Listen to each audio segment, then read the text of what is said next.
ડાંગ જિલ્લામાં અગાઉ અપાયેલ ટેન્કરોનું મેન્ટેનન્સ નથી કરી શકતા તો ઇલેક્ટ્રિક રિક્ષાનું મેન્ટેનન્સ કઈ રીતે કરશે?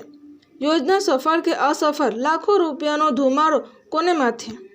વઘઈ ડાંગ જિલ્લા ગ્રામ વિકાસ એજન્સી દ્વારા ભીનો સૂકો કચરાના નિકાલ માટે કરોડો રૂપિયા ખર્ચ ઇલેક્ટ્રિક રિક્ષા ખરીદી કરીને જિલ્લા પંચાયતના કેમ્પસમાં મૂકતા અહીંથી પસાર થઈ રહેલ લોકોમાં આશ્ચર્ય ફેલાયું।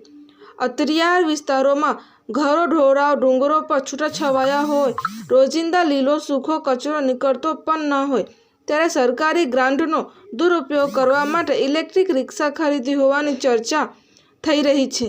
આવનાર દિવસોમાં આ કચરા નિકાલ માટેની રિક્ષાઓનું લોકાર્પણ કરવામાં આવનાર છે, ત્યારે પ્રશ્ન એ ઉદ્ભવે છે કે ગ્રુપ ગ્રામ પંચાયતના સરપંચોમાં અને તલાટી ક્રમ મંત્રીઓ દ્વારા ગ્રુપ ગ્રામ પંચાયતમાં મકાન સહિત અગાઉ અપાયેલ ટેન્કરોનું મેન્ટેનન્સ નથી કરી શકતા તો ઇલેક્ટ્રિક રિક્ષાનું મેન્ટેનન્સ કે પાર્સિંગ કઈ રીતે કરશે?